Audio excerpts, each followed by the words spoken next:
Hello and welcome to the World Wanderers podcast, your source for travel stories, travel destinations, and travel philosophy. I'm Amanda. I'm Ryan. And we're your hosts. Hello and welcome to another episode of the World Wanderers podcast. Today on the podcast, we are super excited to be joined by Johannes Voelkner, who is the founder of Nomad Cruise. We first heard about Nomad Cruise probably 6 months to a year ago when we had a couple fellow nomad friends taking a couple of the cruises, and it really piqued our interest. As young people and as nomads, we've always found cruises to be a little bit challenging because they're a little out of our price range and not always the demographic that we're looking for. And Nomad Cruise is amazing because what Johannes has done is he's created this opportunity for like-minded people to come together and to be able to gather and hear from speakers and interact in community and explore the world, which is what we love to do as digital nomads. Johannes is originally from Germany and he's been a digital nomad since 2010. He found the digital nomad life a little bit lonely and he started a Facebook group. And from that Facebook group, he invited a bunch of his friends on it to go on a cruise. And that's really where Nomad Cruise was born from. And he's going to tell us all about his journey as a traveler, his journey as a nomad, what it's been like to create Nomad Cruise, and so much more. We are also super lucky because Johannes has provided a discount for listeners of the World Wanderers. So if you use the code World Wanderers, you will get £100 off of your booking. So once again, that's World Wanderers, and it's £100 off your booking for Nomad Cruise 11, which is happening from the Caribbean to Europe, April 21st to May 2nd. So if that sounds like something that you're interested in, or it piques your interest after this episode and you happen to have those dates free, use our promo code and you'll be able to get $100 off. All right, before we dive into the episode, we just wanted to give a quick little shout out to one of our community members on Patreon. Yes, so if you are a supporter on Patreon, you get access to the World Wanderers Insider, which is a new podcast we're launching just for supporters of the show.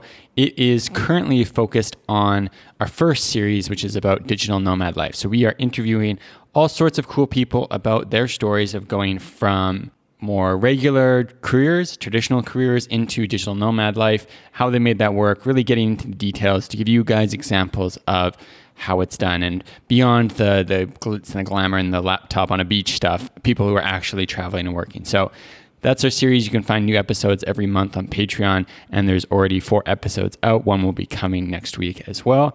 And so we just wanted to give a big shout out to Steve P., who is a Patreon supporter and has access to the World Wanderers Insider.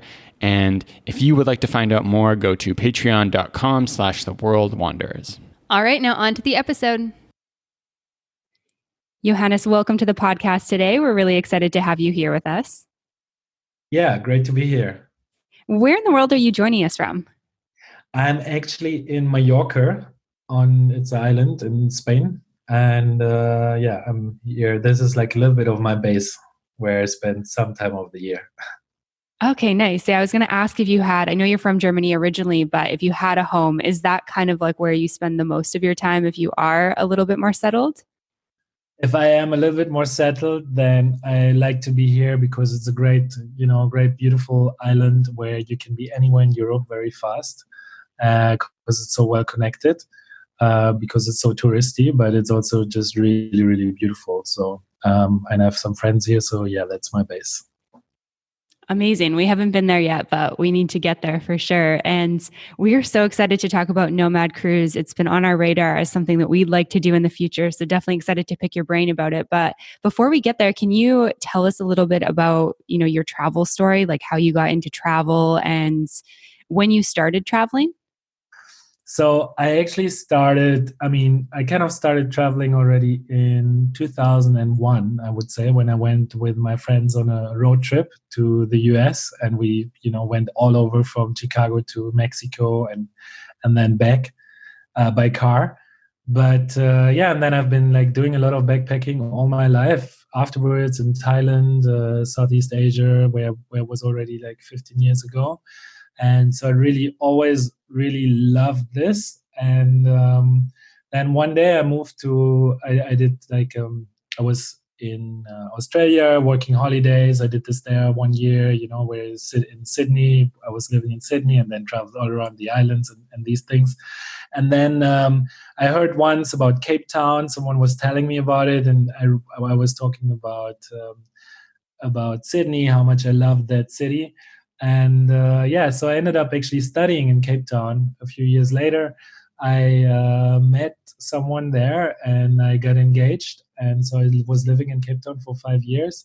And that didn't really work out, but I had a little bit of a problem.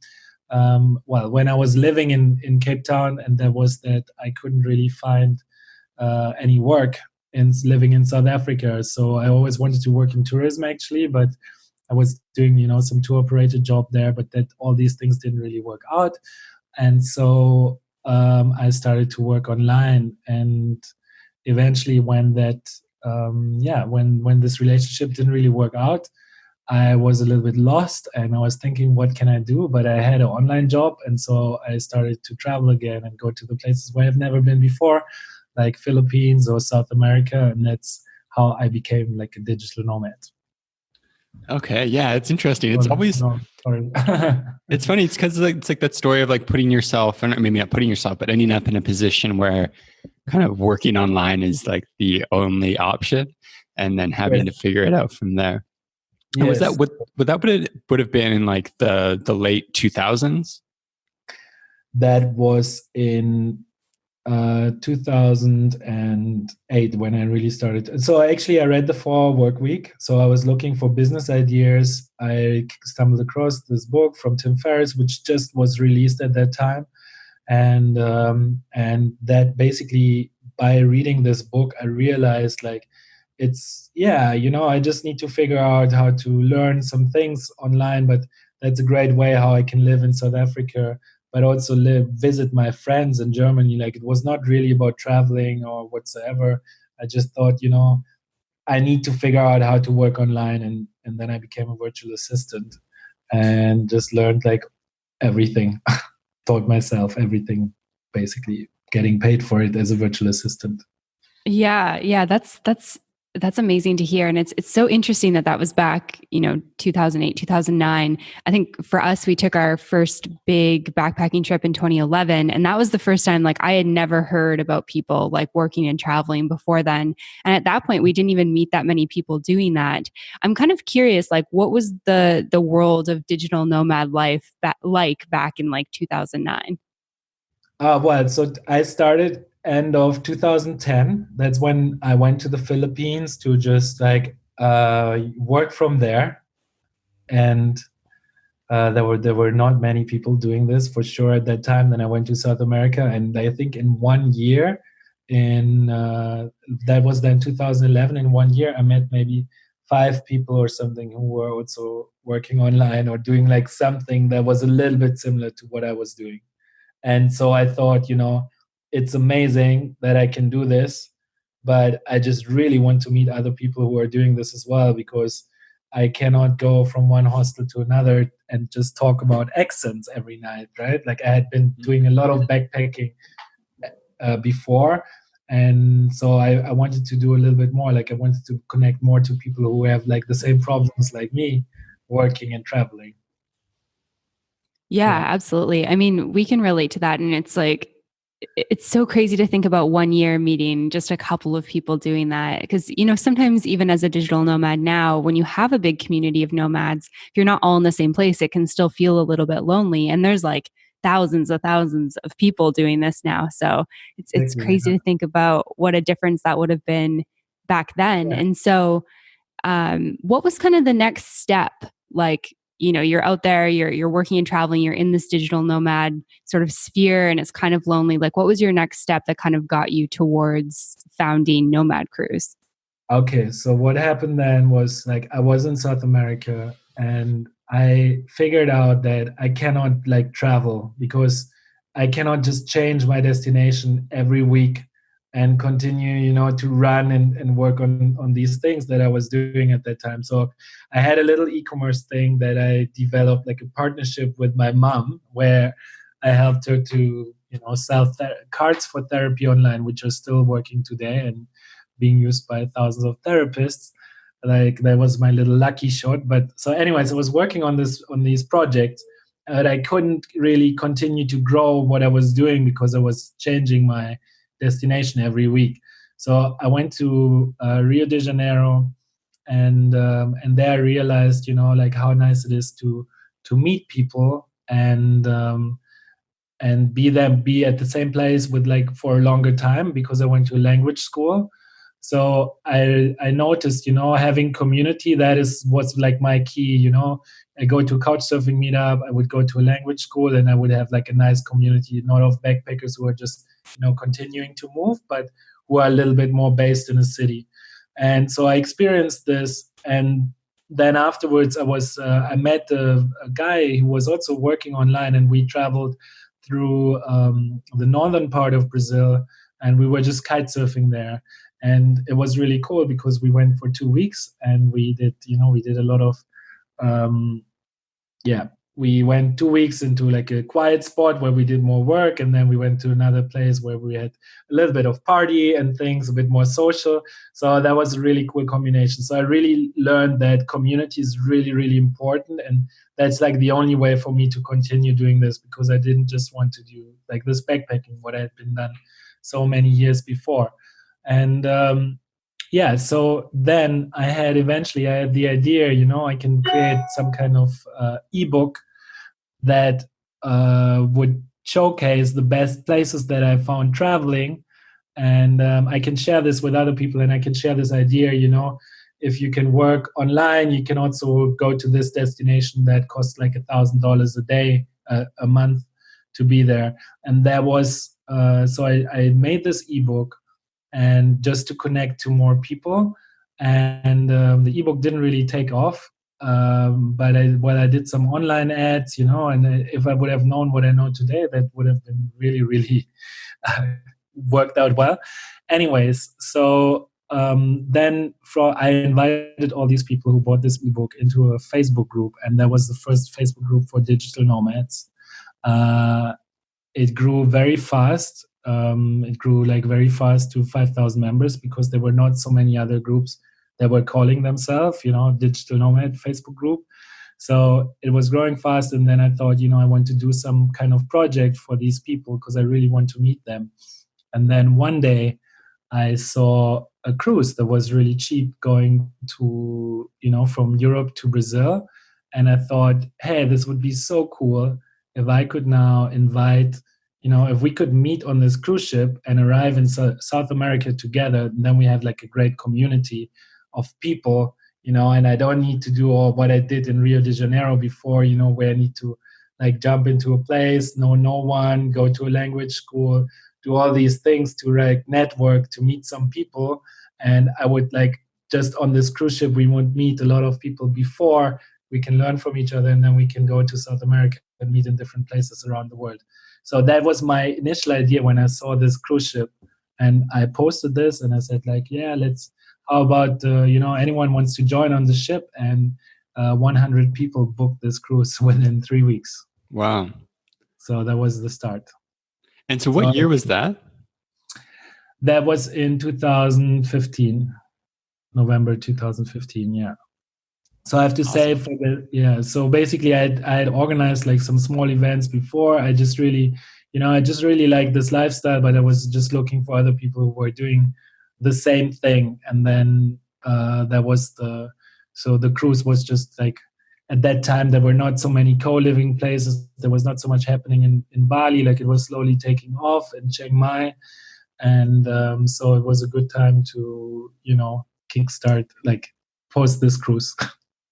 And had you been on a cruise previously at that point? Was that something that you were kind of like knew you liked, or was it more so like, hey, I'm trying this out, and they were doing it with a whole bunch of people? No, I was not. I had never been on a cruise in my life before. I was not would not say that I would have been it was my dream to ever go on a cruise. I just saw the cruise was like a great tool to, meet everyone.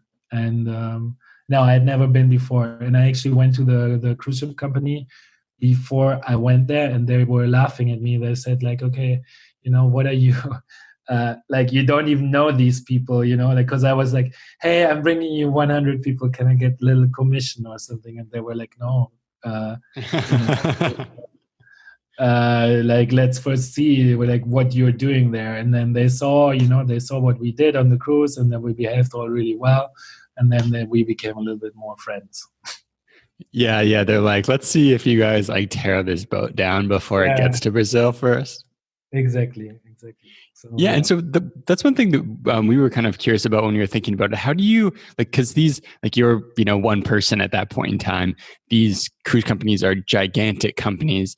How do you get kind of the relationship going with them to kind of go from that point with that first cruise where it was more just like organic people booking to starting a business where you're going to, bring a lot of people to a cruise? How do you start that relationship with a cruise company like that? And what was that process like?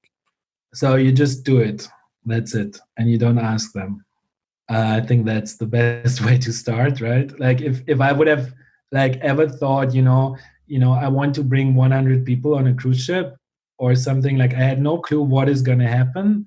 I was like, okay, maybe I'm going to get myself a little bit in trouble with this, or I don't really know, but like I like the idea, so I will just try, and see what happens.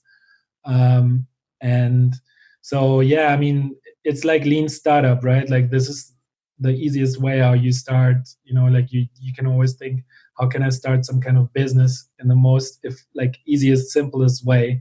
And so we just met on this ship, like people just booked their tickets, and we just met there, and I organized the whole thing for free for everyone. Like I put like a lot of effort actually, doing them workshops and whatever, and just to test the idea. Because I mean, oftentimes, when you organize retreats or whatever you do, in the beginning, you as the organizer, you need the people to come on the event just as much as they need you to organize it, right? Like if you want to turn it into any business in the future, if you look at most things that are, that were started, it was usually just some idea, like bigger events, also like remote year or something, just someone having an idea and just like, who else wants to go, wants to join me or whatever, and then it becomes a little bit bigger. Yeah, absolutely. That's really inspiring to hear. And so I'd be curious to know like what that first cruise was like. Like what did you guys do while you were on that cruise, and what type of activities did you have and stuff like that? So we just had some workshops. We just met, and we just, it was super unorganized. There was no real structure of, because I first needed to get to know the boat. So I was just looking around, how can we do this? And it was just very, I mean, if you just do something by yourself, then you cannot make every process or anything like perfect. But so it was just like, but it was a nice meetup. Like I knew about 15 of the 100 people who joined us. And so we had a really nice group. And I still know like from a lot of these people today, like what they're doing. And we kept in touch with actually many of them. So but it was just like people organizing random workshops in different places around the ship. And I booked the disco for like a little 2 conference talks. And then we had, we took one group picture where another friend of mine, he organized, like he made the logo in advance. And so we just had like a little flag, and we made some t-shirts, and that was like basically so the proof that we did organize Nomad Cruise, So we came up with the idea to how to call it 1 week before the actual cruise started. First, it was just a Facebook event, meetup, something. Yeah. And so what was the process like then from, doing that first one, was kind of just getting a whole bunch of people to book a cruise, to then actually starting a business around this? What was that process like? Yeah, so then I became a little bit friends with the cruise ship company. Okay, after that cruise, they were like, okay, cool, you can do it. And then I was like, okay, let's try to keep the momentum. So we're going to organize a trip back, from South America. And actually, like, we're doing the same trip in April again, like this April that we did at that time, like in 2016, from Colombia to Lisbon. Now it's also like with one stop from St. Martin. Anyway, so they, we worked together, and then I hired the first person who was going to help me with the bookings, to handle all the bookings, and I organized like some kind of workshop program. And actually, on that cruise, we had 200 people, which was crazy. There were like a lot of communities already out there, like the for example, the Dynamite Circle, and they all met. Like a lot of these people came to meet on the ship, so there were not so many events, so it was very easy to get people on board, right? And yeah, from there it kind of grew. So then I had some workshops, but then I realized, like we need to do a little bit more. We need to have like better speaker briefings. We need to have, the possibility to hire like a better venue. We need, different things in order like that we organized before and after the cruise. And so the whole thing kind of grew into like a team of 5 people, and that we can now do this much more professional. So so it was, every cruise was like a little step, a little experiment. How would you do it with when you have 500 people? It's a lot about like, sometimes I was a little bit, I was like happy that we had enough bookings for the trip, and then I would just, see this experiment, like what is the cruise like with 250 people? What is it like, with 500? And then last year, we even organized 2 cruises at the same time. Yeah. And those were like full cruises, weren't they? Yeah. Well, no. They were not full. They were like always like 250, 300 to 500 people on it. Okay, We don't cool. have the full boat. No, we don't have the full boat. Okay. So you book like part of the boat and Exactly. Yeah. oh, okay, cool. That's really So interesting. a lot of people think that we have the full boat, which is great as as a thinking. What I can say about this is that it's super risky to charter a cruise ship, and you would need probably like 1 year. Like you can only do 1 cruise per year. It's something that could be an option, but not really. I'm not really planning this. The thing is that when you have a cruise, you can rent venues, right? So we work like with wristbands, and we rent venues, and by doing it like this, we it doesn't, there are other people on the boat, but you still feel like one small community, because we spend a lot of time in these private venues and private dinners and everything. Okay, yeah, that makes sense. And something I was curious about was, how do you guys find, the routes to do these cruises on? Is it something, I imagine it's partially like, okay, where the most affordable is because a lot of the people on the cruise are more, they're more interested in that community aspect. But how do you guys decide on like the routes? Is it more like cruise companies tell you, or how does that all work? Yeah, I mean, it's like we look out for different things, whatever we have in mind, and then we have the relationship with the cruise ship company, and then we decide like what would work best, right? Like every cruise has got every route has got its own challenge, and you need to think like, where are the people based that you want to track with this cruise? So it's also like there are many different factors, but basically we look out and they send us, we can do this one, and then we decide on what we do. Every cruise so far has been a little bit of a different challenge, I can say. With these things, Yeah, I imagine being responsible for a lot of like young professionals and type of people like that on a boat. You'd have some interesting things pop up. Exactly, on an all-inclusive ship where alcohol is free, right? So, but they're behaving pretty well. So they're not, nomads are nice in that sense. They're a nice group to take care of. They're not like, I think if we would do the same cruise with a soccer club, then I would go crazy. I would have stopped after the first cruise. Yeah, that's totally fair. And what are some of the routes that you've gone on so far? So we went from Europe, from Barcelona to Brazil. We went from Las Palmas to Brazil. We went from Colombia to Lisbon.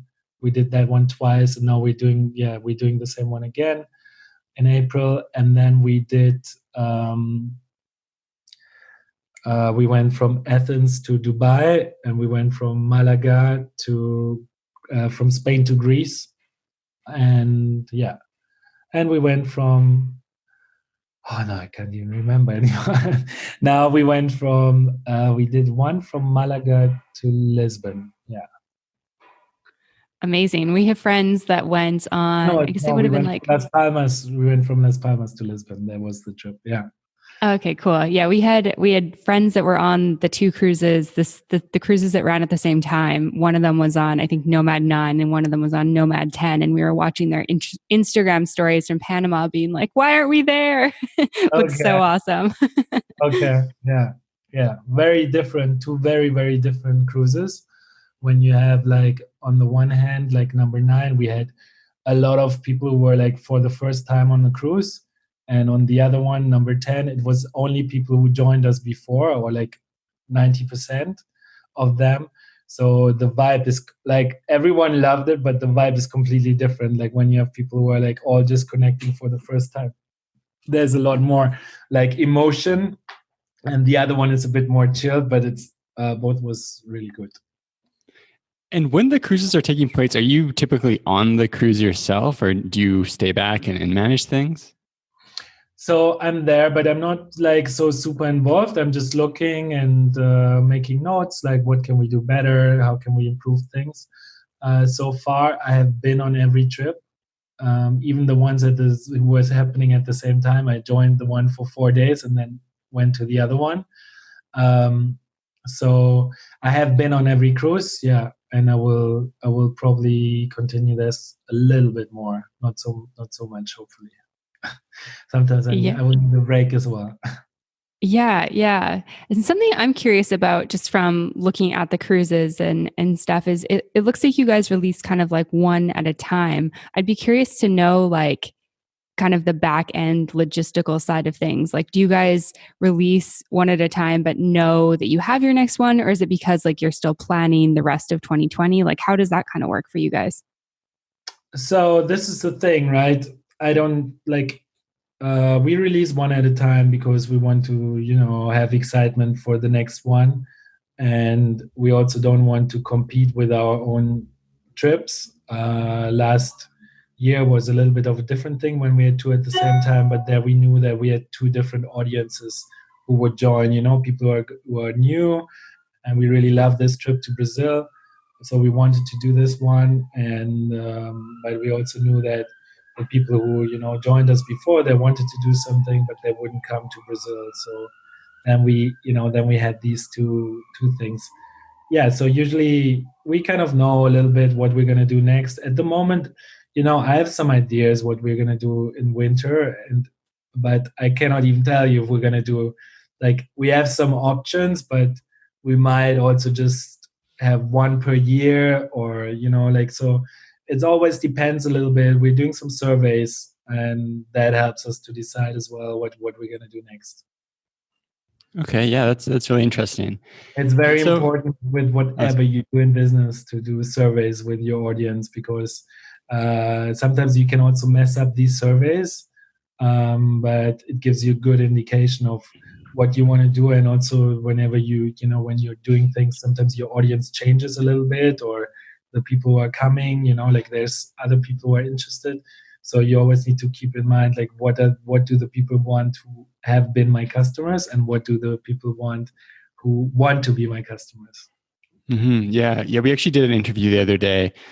These might actually not get released so close to each other, so anyone listening, but David from Casco Antiguo Spanish School, if you're listening, and he was talking about how that business, so he started a Spanish school, and they also teach English here in Panama, is like his fourth iteration of the same business because he'd started an English teaching business where he's trying to target like local Panamanians, and then some of the big hotel companies had asked him for English lessons. So he started like a hotel English company, and some MSc had asked him about Spanish. So he started a different Spanish thing, and then he changed it to this other Spanish thing. And just, yeah, that idea of like listening to the people you're interacting with and the people you want to interact with and evolving from there. Exactly. Yeah. It's so important because you really need to understand, like, I mean, what are the nomads' needs? What do they want to do? Like, what is actually the reason why they're traveling? And then you can also adjust, to make the program towards it. Like, I mean, we're still experimenting, a lot with the content of the program. And I think that we are getting better, like each cruise. But like, you need to really, it's so important to really understand and to listen. Like in the beginning, I was always like trying to just, solve my own problem. So, like, on my own, like, I wanted to travel, I wanted to meet more people, but now I know too many people in that sense. So now I'm trying to make the cruise more so that it's really, yeah, something for a lot of people who are interested in this lifestyle or who have been doing this even for many years.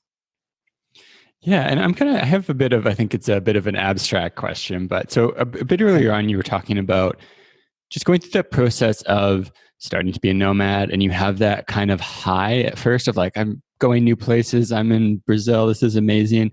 And then you start to feel like a bit disconnected. I think basically every person who's done this has gone through something similar, where it's like you're moving too fast and you start slowing down, and then you start looking for community. And then, so you have a really unique perspective on this because you've gone from experiencing that yourself to then designing a solution to help people and kind of getting to observe, hundreds of people, kind of like almost like, ants in an ant farm of like how they interact and connect. So I'm curious kind of what you've learned around kind of like nomads and community. I know that's like a super abstract thing, but I'm curious if you have any thoughts on that. I know. I've been thinking a lot about this, and like, I don't have the final answer where it's going, but I think I can tell, like, there's some reasons. Um, the Maslow hierarchy of needs, right? Like our needs. So the thing is, what I believe, like, that is a very easy way to explain it. I think what is happening with us, it's like we're all going into this thing of, we want to do like our self-fulfilling thing, like, self-fulfillment, be at the top of this hierarchy. And what we're doing is like, we're living our dream, like the things that we think are so important to us, like that we always want. But the problem is that there's one price of the nomad life, and that is another very, very important human need, which is belonging, right? And safety. So the thing is that when we start to travel, we kind of forget about safety. We kind of forget about, that we need to have some kind of community. So we are just in this high that you're talking about for the first year. And we're like, oh, this is so amazing. Like, I meet people from all over the world. I get to see the most amazing places ever. And I really do this. And the more you do it, the more you feel like, okay, I need to slow down. I need to meet other people who are like a little bit more like me. So you want to have this belonging. And then when you're a nomad, you also really want to make sure that you have a business that is really, giving you, like, actually also cannot just cover your expenses and costs for today, but also for the future. And you start to think a little bit more about the safety things, like, if I continue this now for 10 years, am I ever going to start a family, or am I going to, where am I going to develop? So I think looking at this hierarchy of needs from Maslow is very good way to explain what is happening with us. And I think that in each stage, there's like a different thing that people need. And I, I don't want to encourage anyone, like, just say like, hey, be a nomad. But I think it's like, there are certain steps. And if you kind of know, like, oh, okay, so this is happening with me now, and like people are working on so many different solutions, then it's actually really, really amazing. But we need to be aware of these different steps. What are your thoughts on this? Do you agree, or? Yeah, I definitely agree. I think that something I've thought a lot about too is that this idea of traveling, exploring the world starting a business, working online. I think there's something that's like very attractive about it, but it's definitely also something that's not suitable for a lot of people. And I think that one of the things that's good about just going out there and doing it is that some people realize that it's not something they actually want to do. And I think there's so many things in life that are like kind of those things, those projects that haunt us. Like maybe it's running a marathon, writing a book, moving to Latin America. And a lot of those ideas are like really good and they're pointing to some type of like life purpose, but some of those ideas are just nonsense. But I think that we have to like actually do them to find out. Like we have to write our book to be like, oh, that sucked and I didn't enjoy it at all. Like, and then it can let that ghost go kind of. Yeah. But, So, yeah, it's a lot about enjoying the process, right? Like what you're doing. So, and yeah, so I mean, with the nomad life, like I believe in general, like the long-term solution that we should have is like a little bit like we need to stay connected to where we come from. So wherever is our home, I think that is really relevant. Or we are starting our own family, then you can kind of be everywhere. But it's good to be connected to where you come from initially, and that you're building a business that allows you to work from wherever you want. And then it's up to you how you decide, like, I'm going to go now for 2 months to Bali because I know a lot of people there, and I like this. But you also know that once this time in Bali is over, you don't need to think a lot about like where you're going to go afterwards. But you have some kind of home where you have a super nice mattress and some nice views or whatever. So I think having the best of both worlds, that is what we should be striving for. But obviously, like, depending on where you're from and the way of how you're doing it, it's also like a financial thing, right? Whether you can afford this, whether you can afford to have some kind of home base, travel, do all these things at the same time. So, but I think that should be the goal for everyone to go there, because I see a lot of people moving back home and then it didn't really work out, or but they all kind of learn a lot. So it's also a nice thing. And so when you think about that, and then having, obviously Nomad Cruise, which exists to obviously connection, obviously helping people think about and growing their kind of economic opportunities. How do you think about designing that experience to help kind of fit those needs of nomads? So designing the experience works in that sense that we're doing like a lot for connection. Like we're really connecting people. We're really trying to help people to, the investors meeting the investors, or those who are just starting out in the nomad life doing this, but also kind of connect everyone so that we don't feel like small bubbles, but like a big community, right? So there we're doing, with different things like pitches or like small groups that we create, or the program or meetups that the community does by itself.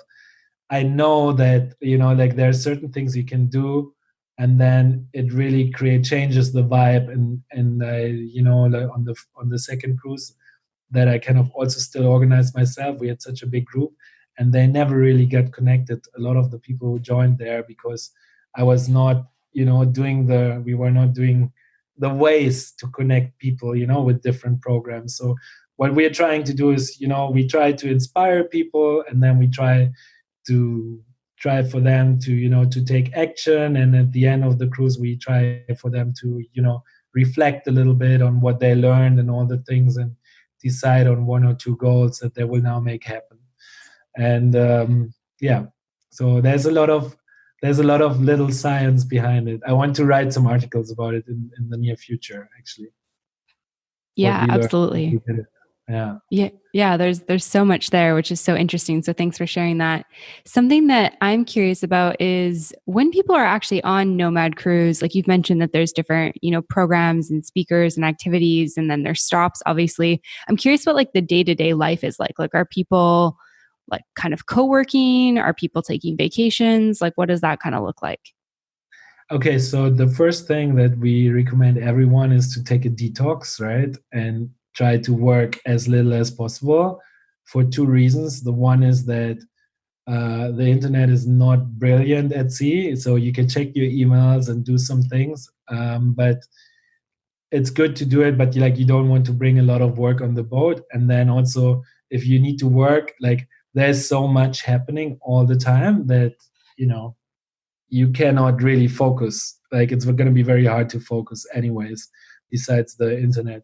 So then what usually, like how we do it is we have a lot of C days usually on the trip. So in the morning we have like 2 keynotes, some inspirational things, and then we dive more deeper into topics like, it could be sales, it could be public speaking, like how to be a great public speaker. It could be like someone just sharing their experience on starting 20 Airbnbs, so, or some other realist. Yeah. So it's like really every cruise is a little bit different depending on, who is there and who's doing the talks.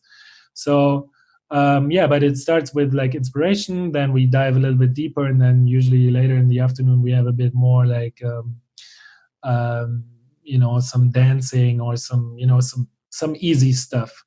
And what also people do then in the afternoon is that they set up some, they write down some papers and they say like, hey, we're doing this. I want to meet with all the travel bloggers or on the cruise. We're meeting at the cafe at 5:30, and so there are like hundreds, not hundreds, but over 100 meetups per cruise that are like self-organized. So they just meet up in different places. And then, like, so in the evening, like people do a lot of sports, or they hang out by the pool, they go to these meetups, they do acro yoga, whatever they want to do. And then in the evening we meet for dinner. So we have our area, like our private area where, we meet for dinner. And that's always like a great way where people usually, they go into tables where like there are people that they never met before. So it's a great way to just meet, 50 new people on the cruise. Like you're going to meet more than 50, but like 50 that you connect with a little bit, that you know the name and things like this. And then sometimes in the evenings we have some programs. We have like story nights, so where people can just share some travel stories, where they can use what they learned in public speaking. Where we have something like Shark Tank, they can propose their business ideas and other people can help them. Or we have one, like the highlight of each cruise is like a talent show where it becomes like a little bit of a competition now, where, people are going on stage and singing or doing magician tricks or stand-up comedy or whatever. And we just like have a great night like this. So that is like the basic structure. Morning talks, workshops, then a bit easier. And then in the evening, some special events, kind of. And it's so much that you are way overwhelmed. And so we always recommend, just take a break, just read a book sometimes, go to your cabin. And every day I like to also just have time for myself, because it's very, it's quite intense experience. So I just also spend sometimes 2-3 hours a day in the cabin and just do nothing, right? So because as soon as you leave it, like there's a lot of things happening. Yeah, absolutely. Yeah, that personal time is super important, especially if you're like going to take the week off and be on vacation too. And I love like all the variety that is there, and that people are having meetups and everything from, dancing to magic shows to probably more traditional business stuff. So it sounds like there's just a lot of variety, and sounds like a really, really cool experience. Yeah. I mean, what we do really is like, we really try to, educate people about the nomad life, do like important business topics, but also do like personal growth, which is also, I believe, really important. Also something that helps people on their nomad life. And and then it's a good mix, and it works so far. Yeah, like we're still like we're still improving a lot. Like there's still like a lot of things that I want to do a little bit better, or how do we do it if we do it with much more people and things. So it never stops. Like there's always like a little bit of progress with these things.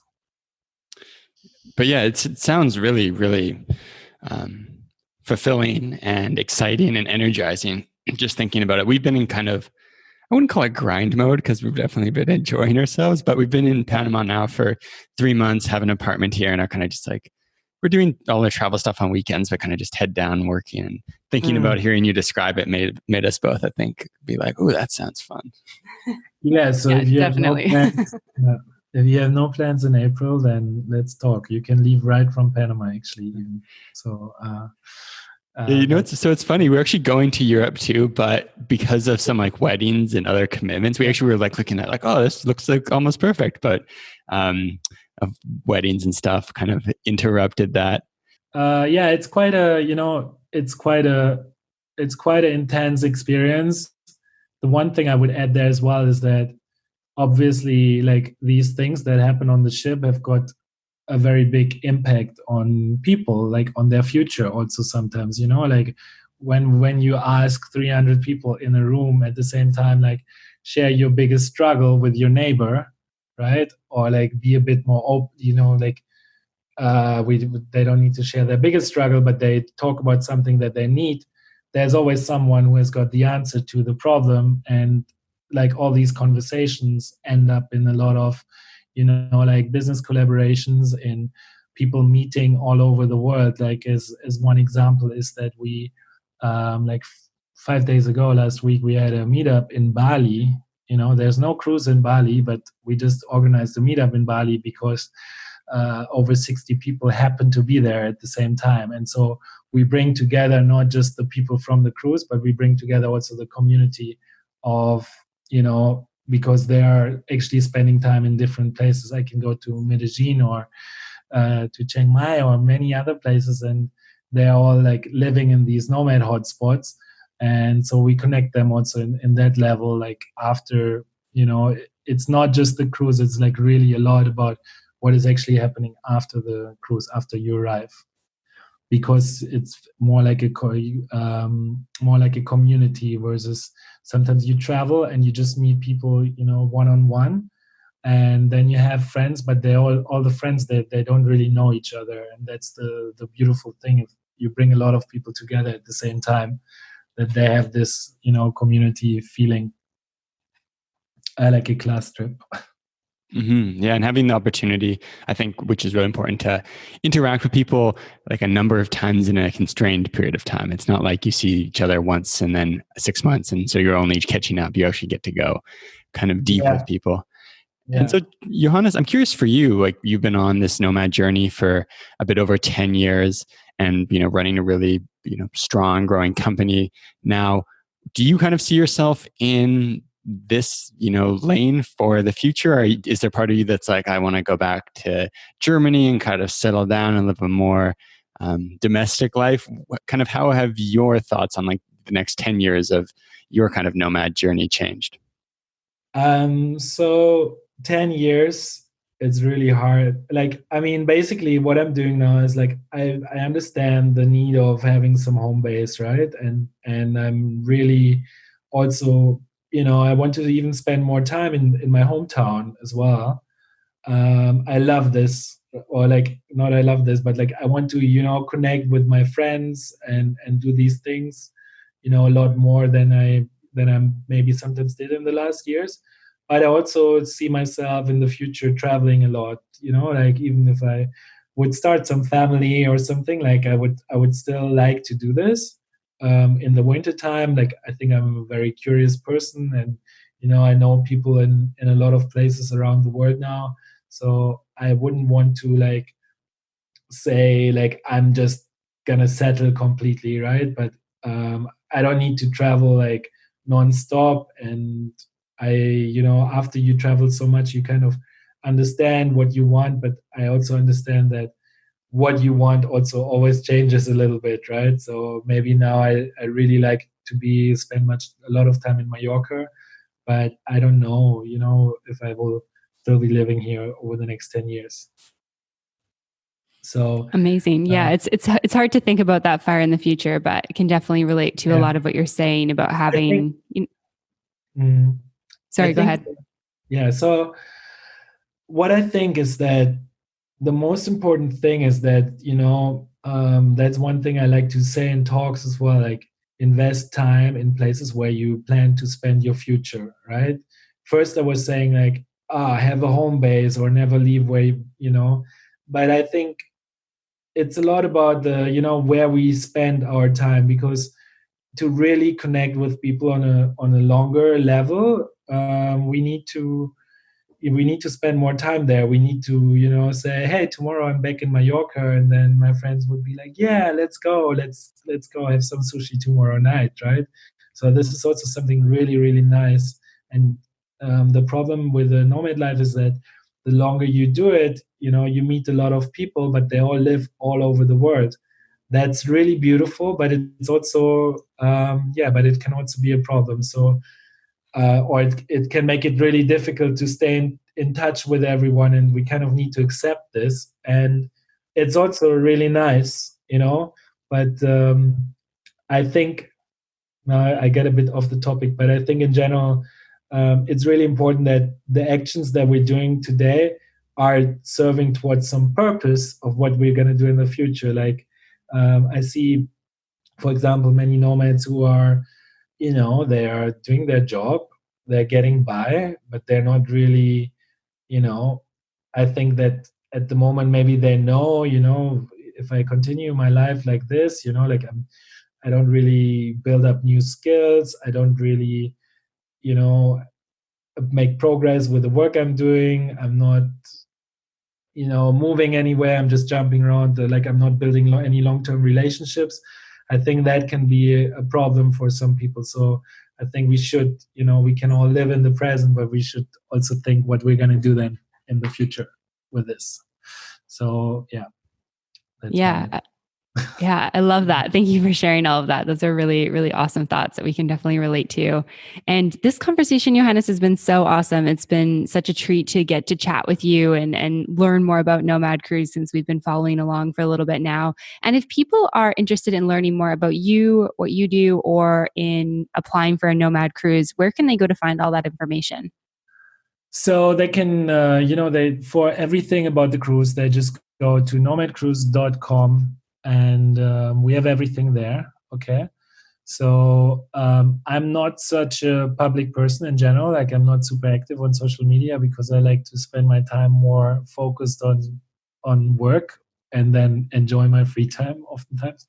But I'm on Instagram as well. I can, send you the links and these things afterwards.